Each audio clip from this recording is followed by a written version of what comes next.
Hello, everybody, and welcome to another rowing chat. I'm delighted today to be interrupted by my mobile phone, which is very embarrassing.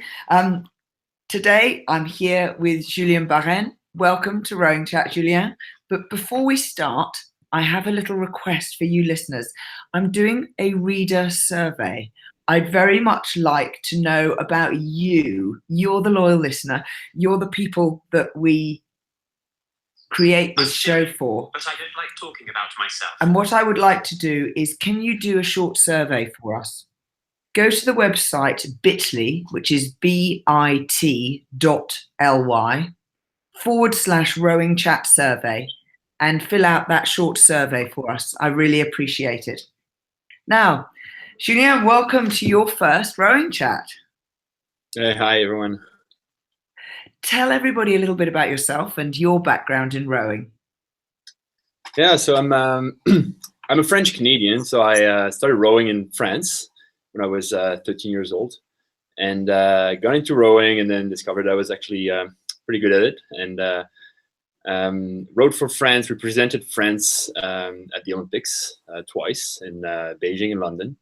Got a bronze medal in Beijing, and then after going across the Atlantic, both on the rowing boat and then on the plane, because I also rowed across the ocean in 2013, I represented Canada at the 2016 Rio Olympics.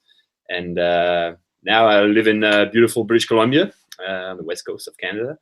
And I retired after Rio. And I work as a project manager, infrastructure projects for the province here. Fantastic. Now, tell us a little bit about how you personally fell in love with rowing, because a man who goes from a keen athletic child then suddenly makes a life out of rowing is a big decision, but I guess it happens gradually. So how did you create the process of falling in love? It's as you said, it's a process in a way, but I was not at all into rowing when my family is not a family of rower. There was a small club in my hometown, and I was a horse rider. Had back issues, back problems, and my doctor said, "All right, it's going to be swimming or rowing, because it's there's no shock and the weight is carried in the boat or in the water." And I said, "All right, it's going to be, what is rowing? I don't even know the word in the dictionary." Surprisingly enough, I'm actually afraid of water. I have water phobia. It's something that some people don't know, especially for someone who spent most of his life on the water. But I have water phobia, so I'm definitely not comfortable in water. So I decided to go for rowing because it's on the water, and I think, I don't know if I fought the water my whole life, but in a way, yeah, water was my kind of enemy, and just got into rowing. So got into rowing, and then falling in love with it. It's a bit of a long process, because at first I didn't like it.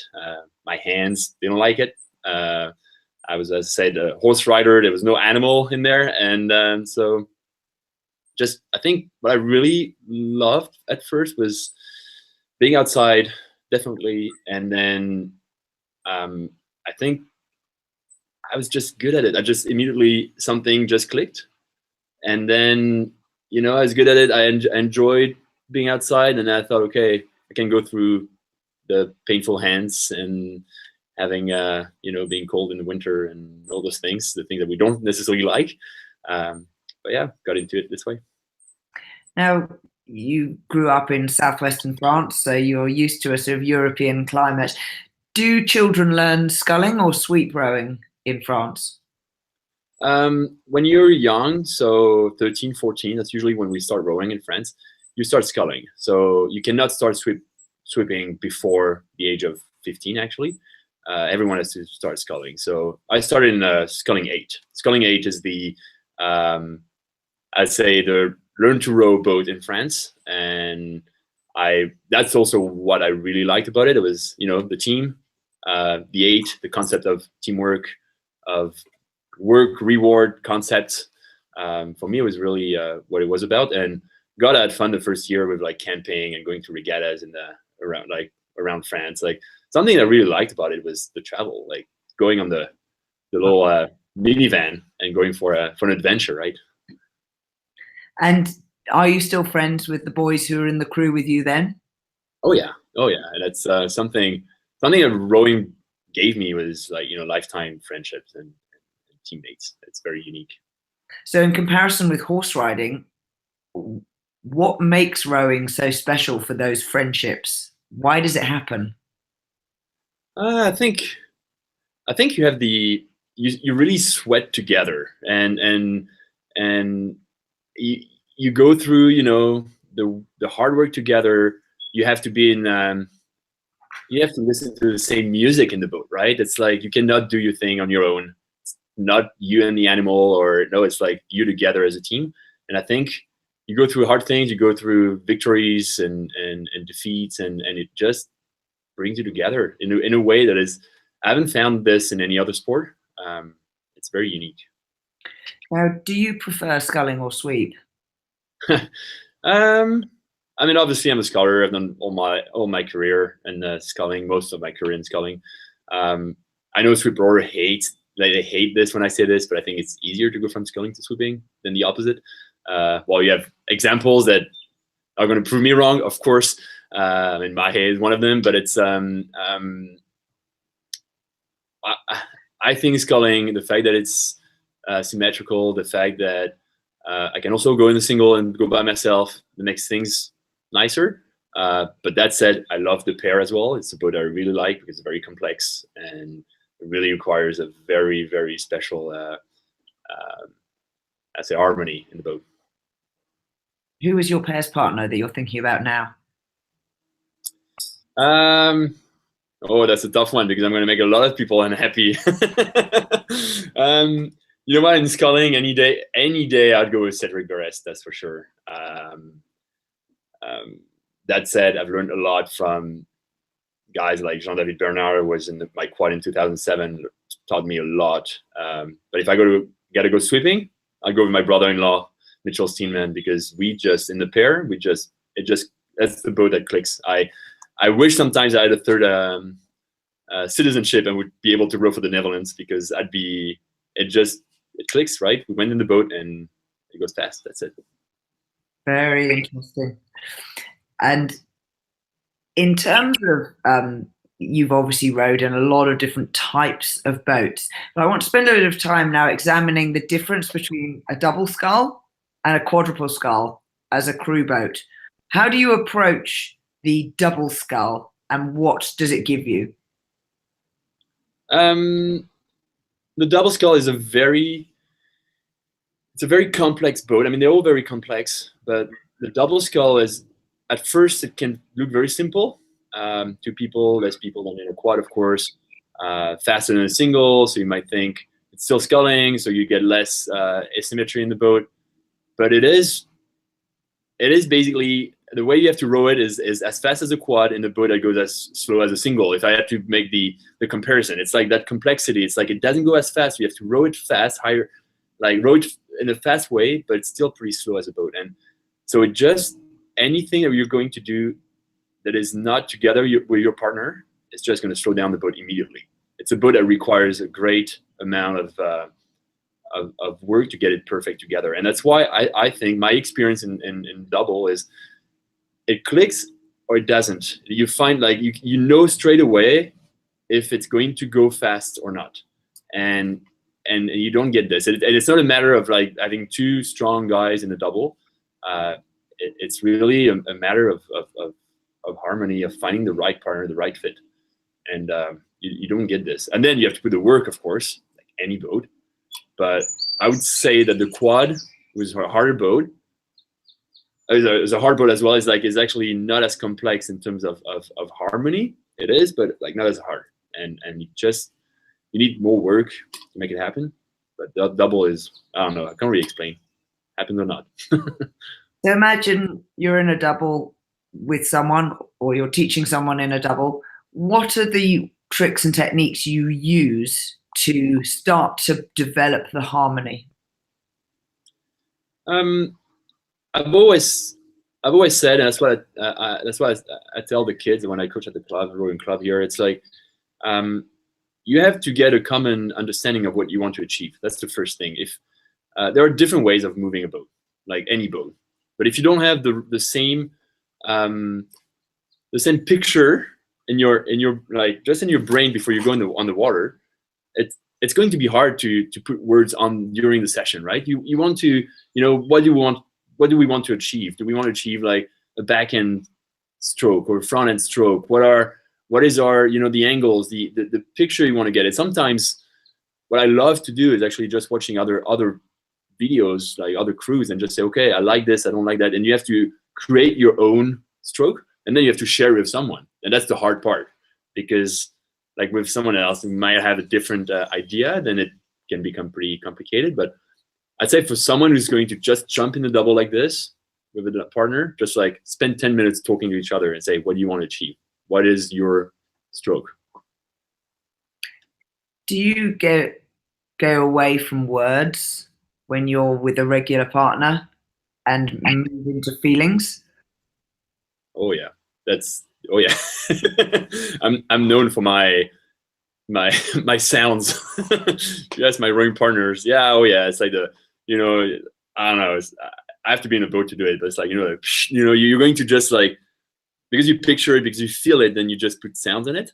Like, and then this, and and just like that's how you speak sometimes, because that's what you want to achieve. Yeah. Yeah. I understand exactly what you're saying. My sounds are different from your sounds. Yeah, oh yeah, we all have our own things. So focusing back now onto the quad, what is it that makes a quad special for you, and what does it feel like?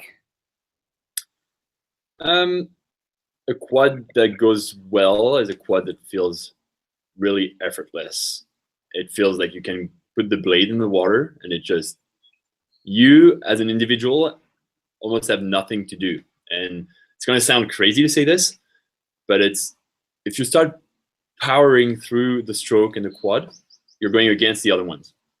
That's basically how it works, because there are too many people. If you start feeling actually the puddle, means that you are going against the rest of the people, right, or the rest of the guys. So it's like, I've always said, like, if you have the right music, the right sound, then it should just like move together and be effortless. So in the boat, are you the person who prefers to give the calls? Sorry? Do you prefer to do the calls in the boat? Depends. I don't necessarily have a preference. It depends on who I'm rowing with, Again, a good quad, everyone should have a position where you feel comfortable. Some people are more inclined to be able to call and talk. I've had quads when the 2-seat was calling or a 3-seat was calling. I mean, it's all about finding the right role and then do your best in that position. And what's your preferred role? I think I'm a bow person or a stroke person. I'm either or. It really depends again on who you're rowing with. If you're able to have the people that support you properly, then it's the stroke seat is actually an awesome position. The bow seat is more responsibility, I'd say. Usually I would also steer at the stroke seat, the bow seat, and so it's a lot of responsibility, but it's you're a little bit the master chief there. Yeah. So you're obviously a thinking guy, an analytical guy. Looking at your double with Cédric, what made you dissatisfied with your bronze medal result? My bronze medal result with Cédric? I was in a quad with Cédric in bronze medal, right? Oh, sorry, I meant your double with him, because you did a quadrennial in doubles with him as well. Yes, and we didn't get a medal with him. I mean, I didn't get a medal with him in the double, and that, I don't know if that was your question, but the one thing with the double in 2012, we didn't get a medal, and what has made me very unsatisfied or dissatisfied is like that's the only race we didn't perform in the whole quadrennial, basically. We medaled at every single World Cup except two, over 4 years. Won things, medal at everything, every World Championship, and then in London we didn't make it. So obviously a lot of frustration and tears, and a lot of, of course, expectations on ourselves, expectations from others, but definitely we didn't show our true potential on that day. And was it the entire regatta, or was it just that final race? It must have been the semi-final, because you were in the B final, were you? Yeah, we're in the B final along with some other very good people, good crew as well. I mean, I hate blaming it on external things, because I think we were probably not as the best during that regatta, but the weather and the conditions in Eton were not the best and not very fair. So we ended up on the wrong side at the wrong moment, and didn't help us. It always surprised me that they agreed to build an Olympic course where they know there is a crosswind. Yeah, but it's you can't really you don't always choose where you race. That's for sure. I've raced 3 times in London, in Eton, and every time I don't have a good feeling with the course. So I think I was going there as well with the wrong karma. Like, well, I don't know what you call this, like not on the right side of the fence, for sure. Interesting. At that time, you were quoted as saying, "If you say you only live for rowing, that is a trap." Why did you say that? I said that because now I can actually reflect on this and say it was true, because I retired after 12 years at the Olympic level and 18 years of rowing. And I already felt the transition being very hard. And I have a degree, I have other certificate and stuff. I have work, I have a family. It was not only rowing. And I can see some of my teammates or friends that are struggling even harder because they didn't have anything next to it. And I think the trap is to look at rowing as a single point of focus. And I think it is important to focus on rowing, especially when you're aiming for like the best performance. But I think there's a way to do it. And what is that way? Trying to approach the performance as really like the holistic approach to performance means there is a good thing in rest and recovery. There is a good thing in learning in other field, like I always said, like if I learn about mechanics, like I'll be able to understand rowing better. If I learn languages, I'll be able to communicate with my teammates or with my other, like my opponents, or it's like it's a whole thing. And then it gives you tools to actually face life and face when things are not going well, like London. Then you're not just a rower who didn't perform, you're also a person that didn't perform, and person can do something else. Very interesting. And you've obviously come through 2 international systems. Are those skills something that you get taught while you are being an international rower? What do you mean by what skills? Like how to take this holistic approach, how to look at a balanced existence that is more than just training to be an athlete? I think that's something that in the French system is doing very well. I'm gonna prop a little bit the French system here, but the concept in France is you cannot get your funding as an athlete, as an elite athlete, without having a degree or being at university or doing something else next to it or working. So they promote and actually force you, I'd say in a good way, to do something else next to it. Mm-hmm. So I was working for the railway company in France as an operation manager, and I was doing something else. It was hard, to train twice a day and to work. I was working part-time, having the opportunity to go on camps and competition, but it really gives you another perspective. When you show up after training, your training was crap, and you go to your company, or you put your suit on and you go there, people don't care how your training was, but they add to the business to get going. And you do this, and then at the end of the day, you just put your sneakers back on and just like go on your bike and go training. And the first training is out of your mind, and you start almost fresh, even though you didn't nap for, I don't know, and rest. Like, it's just gets you in the right mindset. And for me, it was really important. Does the French system let you train full time in the Olympic year? It does if you want to. It's not mandatory. There's more training camps because we're not centralized in France. So you have more training camps the Olympic year, but some people. I mean, a good example is the lightweight double in Rio. Jeremy in the boat. He was still working like a few weeks before the Olympics. He's a physiotherapist, and he was working. And it's a good example of showing like, yeah, you can be Olympic champion and still be able to work. It doesn't mean you have to be like, what is pro in the end? What is performance? It's not only about rowing. Yeah. Now, you've been well known for writing a blog on your own website for a while, and your blog is brutally honest about the difficulties you had in retiring from rowing. Can you recap for us what you actually experienced? Yeah, sure. Yeah, it's what was brutal is that I knew that I was done, but in the end, I was not expecting to face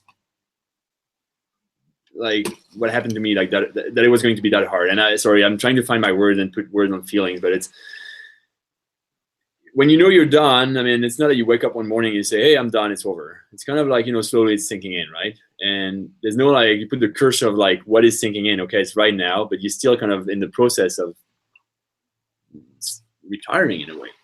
And I thought, okay, as I said, I have a family, I have a mechanical engineer degree, I'm well, like educated, I have a job lined up, I have a house, I'm with my friends, I'm socially, it's okay. And you think it's gonna be fine, I'm gonna be fine. You can just say it's over and move on. Well, it's just hard to move on, right? It's like there's something that disappears in your life that is just not there anymore. It's like it's just hard. It's just hard. I was not expecting to have dark thoughts. I was not expecting to be like up and down in my like my attitude, my feelings, everything. It's just, like you come back home and you just feel like you're a wrong person, you're a bad person, you haven't trained today, so you're moody and you're just ranting and you're not a good person. And it was hard to feel, who am I now? Who am I? And it was hard. And how did you slowly move out of that dark place? I'm going to be very honest, and very few people, actually, I told very few people this story, but it's until the Olympic Games in Pyeongchang, where I was actually there as an athlete mentor. The Olympic Committee, Canadian Olympic Committee, at this position. It was just you there as an Olympian has-been, whatever you call it, past Olympian, to be with the athletes and when you say mentor, be with them and just understand what happens and just help them on the daily life during the Olympics. And before that, I was kind of like, there was part of me was like, maybe I could come back, Tokyo, like maybe I could come back. I can still do it.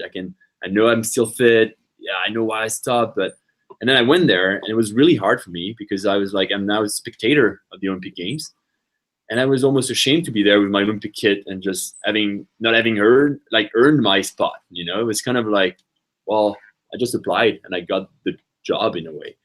And slowly just talking with the guys there, the people, the athletes, the volunteers, the staff, like slowly embracing and owning my performance. As an athlete, you're always good at looking at what you didn't achieve. I was really good at like, I am not Olympic champion. I'm an Olympic medalist. I'm not Olympic champion. And people would think, but it's awesome what you've done. You went to the game 3 times. It's incredible achievement. But my way of looking at it is like, no, it's box is ticked. It's like it's normal. And things that are extraordinary might just become, for me, it was normal. And so just understanding like what I've done was actually special, and that I was able to share my experience and just own it. make things, for me, I was able to go on to the next chapter and understand, okay, I know why I stopped, and I can just be at peace with it. Yes, I will never be Olympic champion. Yes, I will never be world champion. But I've done all the other things, and I'm a good person in the end that is able to do other things. Back to the trap, right? It's like, I am not in a trap. I can do other things. And did you have a process when you said, you noticed you hadn't been training every day? Did you start getting back into training as part of the process, or was it actually just all mental and not physical? I think it is physical. It's about getting back into routine, and it's just understanding that the routine is different. At the moment, I train 5 times a week. I try to do something at lunch break. It's 40 minutes. I actually have another partner there who was in the Canadian 8 in 2012, and he's just also working in town, and we get together at the YMCA, and off we go. We do a bit of weights, a bit of squash, we go running, we go erging, we do a bit of everything. And I think getting back into routine and understanding that it's not going to be 16 times a week. No, it's like, I'm fine with 5 and it's healthy. And I think the process is also physical, because you cannot go from training, like, as I said, like 12 or 16 times a week and just stop. Like, the hormones, everything, the way you look at your body is just different. It's like, oh man, muscles are not the same. I look a bit different. Yeah, it has to happen. You have to detrain in a way. And I think that's something, talking about the holistic approach, the day you decide to retire, any federation is just saying, yeah, thanks for your service, see ya, right? That's what happens. There's not like, hey, here's a detox program. Let's be involved a little bit with the under 23s or with the club, or just, keep training a little bit because you need it, because otherwise you're going to put on, I don't know, 50 pounds and not being happy, right? No, but that's reality, right? And I think it's important to keep training. Have you heard of crossing the line sport? No, what is So an Irish lightweight called Geraint Towie set up a business to talk about athlete retirement. It's called Crossing the Line Sport. Okay. And they have 2 sorts of customer. One is the athlete who is researching some of the problems that you've articulated. And the other is they work with federations and clubs to put programs in place so that they can overcome the exact problem that you described. Yeah, I mean, there's definitely a market there, that's for sure. And what's so interesting is that from the point of view of the federation, as you say, they say thank you and goodbye, and they think their job is done. And actually, they are the people who have created the entity that is the elite athlete, who has this singular focus, which is suddenly withdrawn. It's like taking a young child to a party, and just as the cake is coming, they say, now we have to go home, and you don't get to eat the cake. And they, I think, have a responsibility to transition athletes to the next bit of their life, whatever that is going to be. Yeah, I agree. Now, we're just going to have a quick word from our sponsors. Today's Rowing Chat is supported by Natch Detergents for Sport. When we wash our sports kit over and over again, why has nobody till now invented a laundry detergent that's just gentle enough not to make your lycra go soft or your leggings become transparent? There are now 2 special products that we've got in the Row Perfect store. Pure One is sports laundry detergent, and Shield One is a washing waterproofing agent. So if your splash top that's been through the wash and is no longer keeping you dry, try reproofing it with Shield One. You'll find both of these products in the Row Perfect shop under the touring rowing category. You've heard of intelligent quotient, IQ, and you've probably heard of EQ, which is emotional quotient, but doesn't it strike you as odd that there isn't a score given to the health of your body? We row, we take care of our bodies as we age, and although masters athletes love to compare our injuries and our relaxation and recovery strategies, we also know that we're both fitter and healthier than much of the rest of the population. So why should we not get financial benefits from our rowing practice for our fit and healthy bodies? Luckily, Health IQ feels the same way. They are a health insurance company who understand health conscious people are a lower risk category, and they offer lower rates for fit and healthy people, just like us, rowers. So if you qualify, you could save quite a lot. Get a free quote today at healthiq.com/rowing, or mention a promotion code ROWING when you talk to a Health IQ agent. Please go and do this, because we get financially recompensed when you go and ask for a quote, and that helps keep Rowing Chat on the air. You will be supporting us as we continue forwards. Now, back to Julien. Now, you took a break and crossed the Atlantic. Now, you actually did the transatlantic rowing race. I personally think this is mad, but it's a crazy way to spend 2 years. You had to take a 2-year break from rowing for France before you could row for Canada. Why did you choose Atlantic rowing? Well, I knew I wanted to take a year off after London, and I was not sure what I was going to do with rowing after this. And to be really honest, London was so raw, so tough for us. I really felt like doing something where I could perform and put myself, like, I was in reaction mode, right? It's like, I'm hurt. All right, let's find something that is even crazier than anything I can do. And as I said, it's like, for someone who has water phobia and who's like, well, yeah, something as crazy as this is just like, okay, that's a good challenge for me. So I just thought, okay, why not? And the opportunity was there because I knew Patrick, who I rode with. I met him right after Beijing, the charity, and we just kept in touch. And I called him in September 2012 and just said, "Hey, Patrick, like, I'm not doing too well. I need something. Are you planning on crossing anytime soon?" And he said, "Well, not really. Maybe in 2 years." I'm like, "Okay, I don't have time to do this in 2 years. Can you do this now, like this year?" And he said, "Yeah, but it's going to be 4 or 5 months. We can only do this between December and February." It was September, and I said, "Okay, well, we're gonna make it happen." And within a couple months, we managed to get the project going, get the funds, and cross. Did your boat ever capsize? We capsized once. I was outside, he was inside. It was early during the crossing, so the boat was, the way you set it up is that you put all the heavy things at the bottom so that it kind of like self. Yeah, so it was quite scary. It's quite scary, but I'm still here. So. Was it just a big wave? How does a boat like that capsize when it has so much ballast? Because the bottom of the boat is all of your fresh water, isn't it? No, it's full of like the supplies. The water, we actually use a desalinizer for the water, so we don't have any water on board. We just make it live, basically. It's all the supplies like food and equipment. But yeah, it was a wave. So the thing is, you want to always keep your boat in line with the waves, right? As soon as you go sideways, that's where, yeah, exactly. So it was night. The waves and the wind were, sometimes what happens is that you have the waves coming from one side and the wind is coming from the other side. So your boat has a tendency to just shift a little bit. It was night. It was early in the process. I was still young and new on the ocean, not seasoned for sure.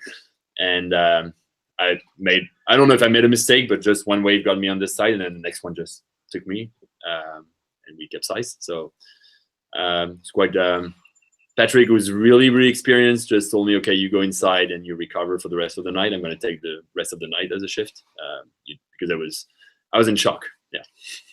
So you were wired onto the boat, so you didn't drift or anything. Did your life jacket inflate or? No, so I was not wearing a life jacket because it's just too complicated to have one. But I was on a lifeline, so I was tied to the boat on a leash. So I kind of capsized, got on the side of the boat like this, right? And then the boat came back on the other side. So I remember having a couple bruises, but that was it. And I stayed with the boat. That's the thing, you want to stay with the boat. That's one thing you learn there, is like you always have one hand for you and one hand for the boat, right? It's like rowing, really. Did you ever capsize in a rowing boat? Early, like when I was younger, the first time I rowed in single scull, of course. Of course. Yeah, I capsized the first time in the single scull. And then capsized once in an 8. I know it sounds crazy, but we all took our oars out, just like someone made a joke. We just like, haha, and then we all flipped. And I know it sounds stupid. And then capsized in a single another time, but it was like way later, just stupid mistake. Happens. So you might be phobic, but you've still been in the water a lot. Yes, but I'm not comfortable in the water, believe me. I stress out, and I usually have a motorboat. I'm the kind of guy who's like, I mean, except on the ocean, of course, but kind of like try to think about safety first. Probably a useful skill. Yeah. Now, you're one of the very few athletes who has experienced two very different rowing federations. What is the difference between rowing as a professional athlete in France and rowing in Canada? The first one that is really like obvious is just the system, the difference in the system. France is a very club-based system where everything comes from the club. You start in the club, you go up in the club, you still race for your club. That's how it works. In Canada, it's a lot more like program-based. You go from one program to the other, and so you end up in the national team. You don't really row for your club anymore. Yes, you might be registered in a club, but it's like you're centralized. And I personally came to Canada. Yes, I was affiliated to a club, but I was in British Columbia training in a training center, and that was it. It had nothing to do with any club. So it's a really different system. That's the first thing. The second thing is, I would say, it's the approach to the sport. Simply, it's funny how you can have the same sport approached totally differently. In France, I think that's maybe the Latin roots, but it's based on, you start earlier, so you don't have as much muscles or strength, and we teach you how to row, how to move the boat first. And it's all about, we like to joke about it, but the little pinky finger here, like how it looks on the video, how it actually looks, because that's how it's going to feel, right? In Canada, it's the other approach, and because people most of the time start late, university, or that's how the system is again. And so people are strong already, and it's more like an athletic-based, like number watts, kind of like let's move the boat as fast as we can, and let's have good athletes, and then we'll teach them how to row, right? It's the kind of like reverse approach. And so I'm not saying there's any good option or good way of doing it, because both produce results. It's just definitely different. And when you're at the elite level, and you've obviously been at the elite level for both, do those fundamental differences show through in how they select and train the national team? Well, obviously, yeah. I mean, Canada, we spend a lot of time on the erg. It's like the rowing machine is a judge. It's like, we ask you here, what's your 6K, what's your 5K, what's your 2K? You're judge on this, In France, it's like, they don't really, I mean, it's not that they don't care. Like, during the year, I would have like two erg tests on the 2K. I've never done a 6K, never done a 5K in France.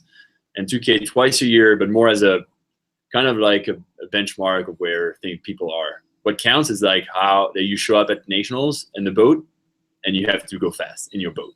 That's it. That's all. You judge in your boat. So if I would erg 10 times a year in France, that was it. When I say this in Canada, it's like, well, it's what sometimes we would do in a week, right? So it's like, it's just crazy. And obviously Rowing Canada now has a very different set of coaches and general guidance and direction. Do you think Canada is continuing with that approach? Well, again, I can't really speak about talk about the program right now, because again, it's program based. That's the fundamental difference. It's like every 4 years, every 8 years, every whatever, when the cycle changes, then they change the coach, they change the training program, they change the program, right? That's the concept of program. In France, it's like, it's based on the club, and then the coaches are actually state workers. They're like paid by the state and by the government. And so there's a kind of like, it's always going to be there. The system is the system, right? So it doesn't really change. And it might be hard, because sometimes you feel like you're always doing the same thing. It's always the same people, but it brings somehow consistency in the approach. At least everyone knows what to do to get to the highest level. There's very limited flexibility in how to change things, But here, there's a lot of flexibility because every 4 or every 6 or every 8 years, it's the same in the United States. It's like it changes, brings the best, brings the worst. It's like you don't know, and it is very exciting. It is very exciting. I'm really excited to see what the guys are going to do in Canada now with big tongues. I mean, it's a great, it's a great track record, and the guys are really strong. I know them, and I'm really excited to see what they're going to do. Very interesting. Now, you had a disappointing Rio. You were very challenged by the water conditions, but you wrote after it that the whole team has the feeling that our performance was stolen. Tell me more about that. Yeah. Obviously, as you said, Rio was not the best. I think I've never trained that hard for something. It's like I had to go personally through a lot of things, but also the training program, the training regimen was like so hard. Never been that fit, and yet my results were disappointing, or they were not reflecting my performance individually and the performance of the group. So then you're like, it doesn't match, so you feel like something's been stolen from you, and then you start reflecting on this. And I know I might shock a few people here, but it's like you can blame yourself, I mean, 100 times, but then at some point it doesn't add up. That's it. You have Olympic medalists in the group, and at some point, I know it's not a guarantee that it's going to work, but at some point you can start blaming also the environment and where we were. And I know the athletes make the environment, but also staff makes the environment, the federation makes the environment. There's a lot of things that, like the equipment you have, like a lot of things like performance, as I said, it's a holistic approach. It's not just about having the best, fittest athletes. It's a lot of components. And I think it was stolen from us because, or from me at least, because I was not given the best shot at it with a lot of things that could have been done better. I mean, you had more to lose than anyone else. You had made an enormous life choice in changing countries, presumably in the hope that you would do better. I didn't change countries to hope that I was going to do better. I definitely changed because I was excited to discover something new, to have the opportunity. Again, I believe in opportunities. That's where I go. I always feel like opportunities bring, the good, the bad, but you learn from it. So I didn't go like some people might think, oh, you went to Canada because it was going to be easier or it was going to be a best shot or whatever. No, it's not true. I could have stayed in France and do the same thing and maybe qualify and maybe do a better result. I don't know. The answer to this is I went there. Yes, I made sacrifices, but it's me. It's just me. I own this and I don't regret anything. The result is, I think we were not given the best opportunity to perform. End of the story. Fair enough. I said your piece.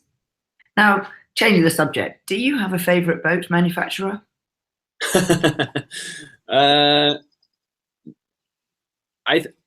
I think I would start to say that if there was a best boat, or like a better boat than the other one, everyone would row the same boat, and it's not the case. So I think my personal belief is there's a boat for everyone, and that you have to find your boat. Personally, I love Philippi as a single because I don't know, it's the way I set it up, the way I like it. As a rower personally, I like what it gives me back as feeling and speed. But I love Emperor for the quad, for example. I think personally, if I had to choose a quad tomorrow, I'd probably go for an Emperor.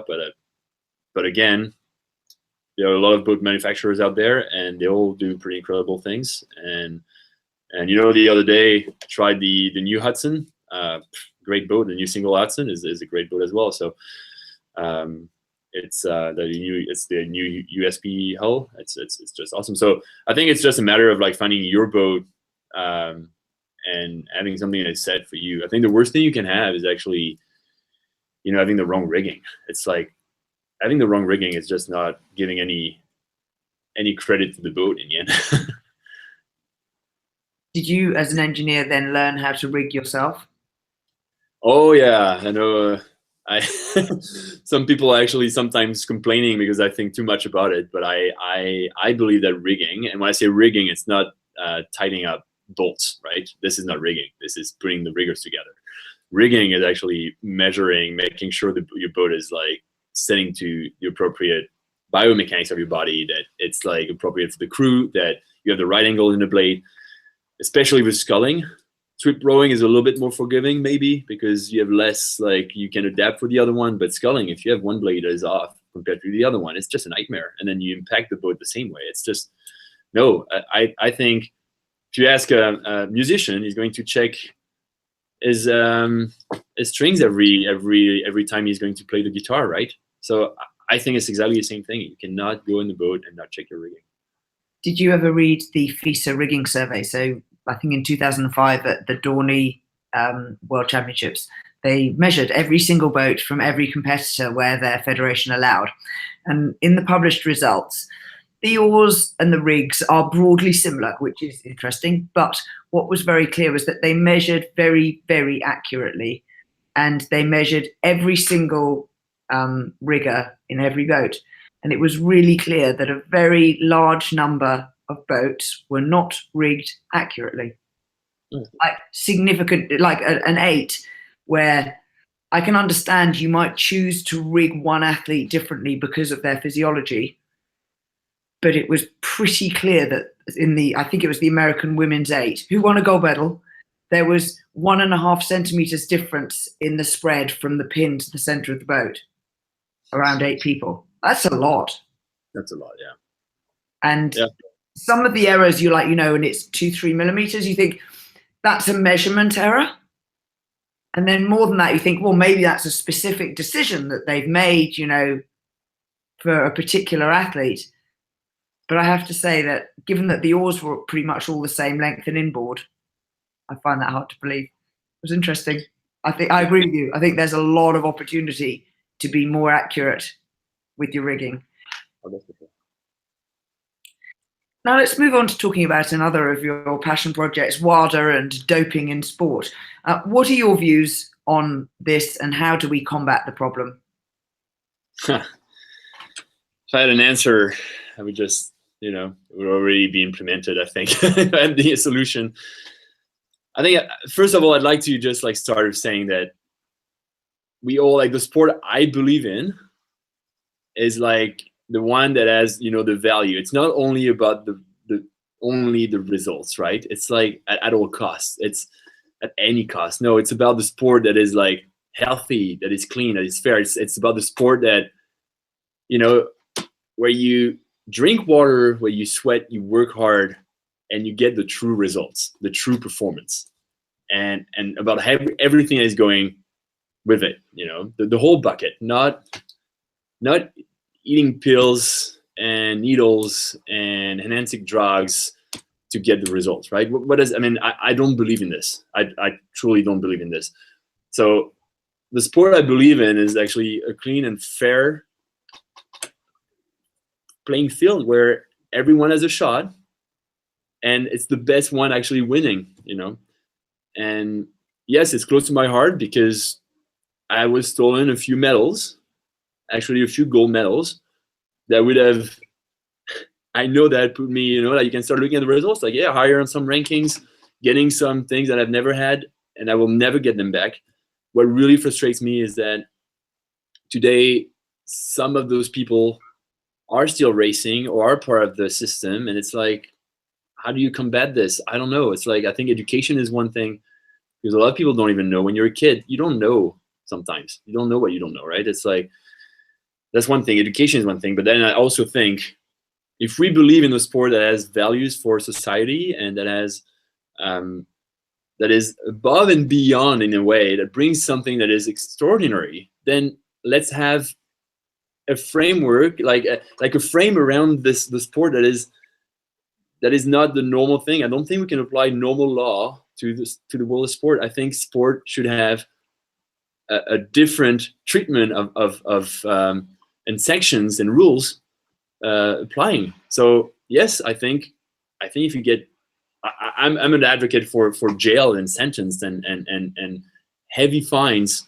for cheaters. I'm a believer in the life ban. Of course, sometimes you can have people like, you can truly make a mistake. I also genuinely think this, or you can be, someone can set you up or something. I mean, I know it can happen, but I think, I don't think that people that are still out there selling books, making millions, and speaking on radios or competing at the Olympics that have cheated and obviously cheated should still be out there. I don't think so. I think it's setting up it's just giving the wrong image for the kids, for our performances, that people that are actually clean, right? And I'm wearing this like play true here because I think we should play true. It's about playing true. It's not about playing fake, right? It's so yes, it's close to my heart. And I think, I have a daughter now, and I want her to be out there and just give her best, no matter what the results is. But having the chance to actually get the reward for her work. So, are there drugs being actively used in rowing? I don't know. I think rowing is still, maybe I'm naive or whatever, but I think rowing is still pretty clean overall. Of course, I think the Russian scandal is one thing that it's a system. I almost feel sad for the athletes because they don't even choose to do it, right? It's like, it's part of what it is, and it's sad to do maybe something they like and having to do this because otherwise they don't do it. They don't even know it. I don't know.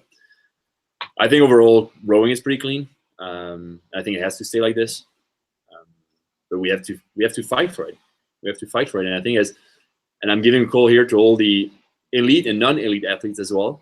It's like, there's no reward in cheating in a way. It's like, let's get a feel like together, let's get together and just say, okay, we don't want this. We don't want this. And we actively fight against it.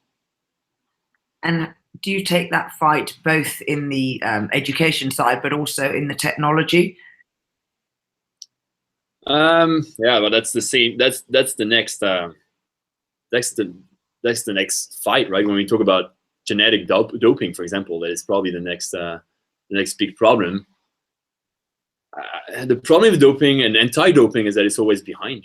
It's always behind the fight, right? And it's reactive. Like now, the IOC and the World Anti-Doping Agency are like in 2008, right? That's where they are at the moment. We're in 2018. What are you doing for right now? And that's why I think that the frame should be harder. Like the frame should just, any doping should be sanctioned like heavily, so that no one actually wants to get into genetic doping. No one wants to, because you're going to end up in jail. You're going to end up broke, and like, I think you got to make it hard.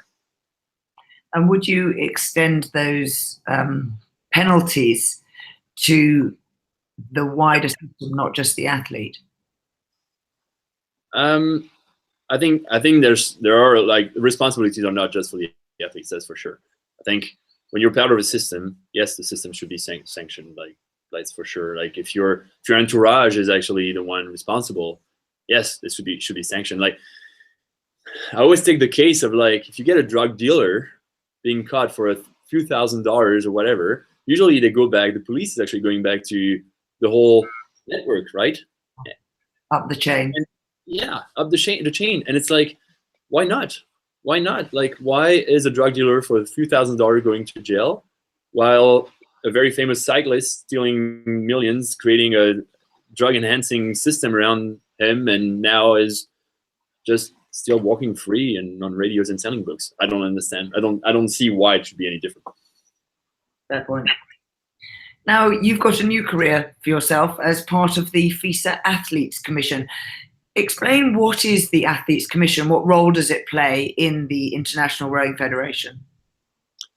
Yeah, I don't know if it's a career. It's definitely a little hobby of mine now, volunteer position. It's the Athletes Commission is part of FISA. It's most athletes don't even know that it exists, and that's one thing that I also want to change a little bit, is just talk about it and say what we do, right? Say what we do and do what we say. And it's the Athletes Commission is here to represent the athletes and the interests of athletes, of elite athletes. And the idea is to just get there and just work for the athletes, get topics, items that we can change. When I was an athlete, there were always things that I was like, complaining about, or just, I'm not happy with this, or, well, I can complain as much as I can, as I want. I'm not going to change anything unless I go and get involved and get engaged and engage people and try to change things and change the lines, right? That's key into making things change. So we, as an athlete commission, for example, we take on like this fight against doping, right? That's one thing. It's like, for me, I want to make a change. So I'm being involved with the World Anti-Doping Agency. We work for things like the athlete lane selection now, trying to make it more fair for athletes, right? Or social media, just like, sharing other ideas, trying to get people involved and just make your voice heard. So that was where I first saw you, was you shared some of the Athletes Commission work on Facebook. What is their Facebook page called? WorldRowing AC. So that's Athlete Commission AC, WorldRowing AC. We have Facebook, Twitter, Instagram. I'm trying to be involved. So I am leading the charge with the social media because like when I was an athlete, and I didn't know there was an Athlete Commission, and it's kind of like, you think, oh, there's a bunch of people just like traveling and not doing anything, and it's actually not true. The way I do it and the way I see it and the way the other ones are doing as well is we're just passionate people. Like, most of us are retired because we have maybe more time. Some of us are still competitive athletes, and we just want to give back and be involved and make a change, right? We're part of the system without being part of the system. That's what I like to say. Now, talk about this lane change. What's the issue here? Yeah, the athlete lane selection. So, as I said, we talked about London earlier, but there are cases everywhere. Every year, you have one side of the course that is not as fair as the other one. It was harder to row, and that creates inequality, right? That's the nature of sport. We can't change this. When outdoor sport, it's always going to be here. So what we thought as an Athletes Commission was like, why not empower the athlete to actually choose their own lanes, right? And say, the wind forecast is this way. I'm going to choose lane 4 or 5 because I think that's giving me the best shot. And then you own it, right? It's not anyone else making the choice for you, making the decision at the last minute and changing the lanes. No, it's like, it's on you. And yes, wind changes. Yes, you can have suddenly another forecast, or that's how it is. But at least you made the call, right? No one else is waiting like 2, 3, 4 races and say, oh, it's actually unfair now, we're going to switch it. And then some people are like, it just creates frustration. Ultimately, the idea is that at the moment, you still choose an hour and a half earlier with technology, and I think soon we'll probably be able to just go to the start and you'll go in the lane you want to row in, with the conditions are actually the one of the moment. So I'm dreaming of this, but I think we're not far from it. So your idea is that it's normal lane draws unless there is an unfair wind condition, in which case this rule gets activated. No, it's you would always do it. So in a way, first race. So, well, yeah. That's a draw, surely. The first race is a draw, yes, because we still are like, we could do a time trial, but it just takes away the nice competitive environment. So you still seeded, you still have a draw, but then based on the result, then you start choosing. The first one gets the first pick in the next race, no matter what the conditions. In a way, it means if it's fair, then you still pick your lane. And actually, I think as an athlete, it brings an element of strategy, brings an element of I might want to race away from this opponent, or like, because I'm going to do my own race, or I want to race next to that person because it's going to help me to, you make, it brings strategy. I think for the media, it's also great. You can have, I can totally picture the little camera in the corner. Oh, the men's aid is choosing their lanes, and while there's a race going, and it gives something for commentators, gives something for the public. Doesn't cost much for the athletes, just a little bit of time, like a few minutes. We tested it in Belgrade, worked well. So we're very hopeful that we can just get into all across the event and as a normal thing now. Very interesting. So is there a report written after Belgrade that we can read? It's not online yet. There's still I'm seeing the emails and we're working on it.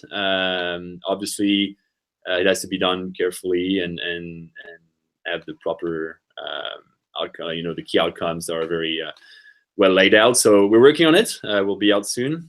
We thought we were going to be able to do it for World Cup 2 in Linz, but it won't be part of the system because, again, we really want to have. There was a survey done with the athletes and with the umpires, and we really want to make it a very operational system for the future regattas.